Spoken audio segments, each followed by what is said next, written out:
Welcome to Lucy online. আজ আমরা চলে এসেছি তোমাদের ষষ্ঠ শ্রেণীর একটি পাঠ্য কবিতা মন ভালো করা এটা নিয়ে আলোচনা করার জন্য। কবিতাটি শক্তি চট্টোপাধ্যায়ের লেখা। চলো কবিতাটি পড়ার আগেই কবি শক্তি চট্টোপাধ্যায় সম্পর্কে আমরা জেনে নেব কিছু। কবি শক্তি চট্টোপাধ্যায়ের জন্ম 1933 সালে। তিনি বাংলা ভাষার অন্যতম বিখ্যাত একজন কবি। তার জন্ম দক্ষিণ চব্বিশ পরগনার বহরু গ্রামে। পড়াশুনো করেছেন কলকাতার প্রেসিডেন্সি কলেজে। তার প্রথম কাব্যগ্রন্থ হল হে প্রেম হে নৈশব্দ। এছাড়াও অনেক বই লিখেছেন। অন্যান্য গ্রন্থগুলি হল হেমন্তের অরণ্যে আমি পোস্টম্যান, সোনার মাছি খুন করেছি, যেতে পারি কিন্তু কেন যাব ইত্যাদি। তার বিখ্যাত কয়েকটি উপন্যাস হল কুয়োতলা, অবনী বাড়ি আছো প্রভৃতি। তিনি আনন্দ পুরস্কার ও সাহিত্য একাডেমি পুরস্কার পেয়েছেন। এই ছিল কবি পরিচিতি। চলো এবার মূল কবিতায় আসা যাক। শক্তি চট্টোপাধ্যায়ের লেখা মন ভালো করা। আচ্ছা, মন ভালো করা মানে হলো যা কিছু আমাদের মনকে ভালো করে দেয়, খুশি করে দেয়। কবি মন ভালো করা কবিতায় সেই সব জিনিসের বর্ণনা করেছেন যে বিষয়গুলি কবির মন ভালো করে দেয়। চলো দেখে নেওয়া যাক কোন কোন বিষয়গুলি কবির মন ভালো করে দেয়। মন ভালো করা রোদ্দুর কেন মাছরাঙাটির গায়ের মতন? প্রথমেই কবি নিজেকেই নিজে প্রশ্ন করছেন যে মন ভালো করা রোদ্দুর, আচ্ছা রোদ উঠলে চারিদিকটা ঝলমল করে ওঠে না? মেঘলা আকাশ যেমন লাগে, চারিদিকটা যেমন লাগে, যখন সূর্য ওঠে রোদ ঝলমল করে চারিদিকটা সুন্দর লাগে না? তাহলে সেই রকমই চারিদিকে ঝলমলে পরিবেশ যেমন আমাদের মনকে ভালো করে দেয়, ঠিক তেমনই মাছরাঙা পাখি তোমরা দেখেছো নিশ্চয়ই, মাছ খায় আর রঙিন হয়। সেই মাছরাঙা পাখির গায়ে অর্থাৎ যে নানা রকম রঙিন পালকে ভরপুর থাকে, তার মতো কেন? কবি মনে প্রশ্ন জাগছে, কবি নিজেই নিজেকে এই প্রশ্ন করছেন।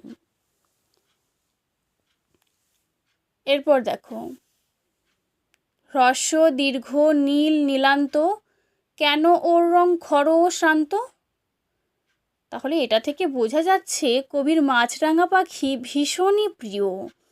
কতটা প্রিয়, কতটা সুন্দর তা বর্ণনা করতে গিয়ে কবি মাছরাঙা পাখির সঙ্গে প্রকৃতির বিভিন্ন বিষয়ের তুলনা করেছেন।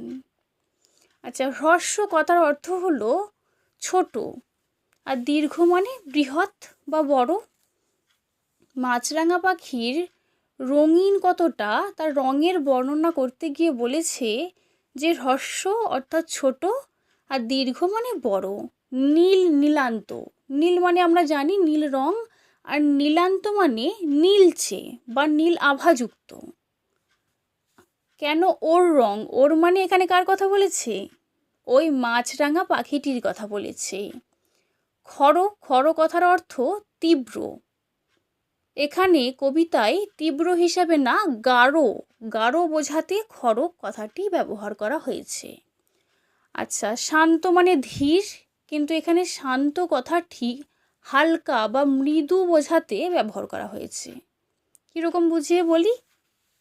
মাছরাঙা পাখির নানা রঙের হয়, প্রচুর রঙিন পালকে ভরা বলেছি না? তাহলে সেই মাছরাঙা পাখির রঙিন দেহটা, রঙিন পালকগুলো সব জায়গায় কি একই রকম? না, সব জায়গায় তো একই রকম না। তাই কোথাও গাঢ় নীল, একদম গাঢ় নীল, আবার কোথাও হালকা নীল, তাই বলেছে হ্রস্ব নীলান্ত। তাহলে কোথাও গাঢ় নীল রয়েছে, কোথাও হালকা নীল আভাযুক্ত বা নীলচে পালক রয়েছে। তারপর দেখো, লাল হরিদ্রা সবুজা ভুবন। লাল মানে লাল রং, হরিদ্রা মানে হলুদ রং, সবুজ আভ মানে সবুজ আভাযুক্ত, আর বনের রং কি হয়? বন মানে আমরা কি? গাছপালা, গাছপালা মানেই সবুজ। তাহলে ওই বনের গাছপালা যেমন সবুজে ভরা, শুধুই কি সবুজে ভরা?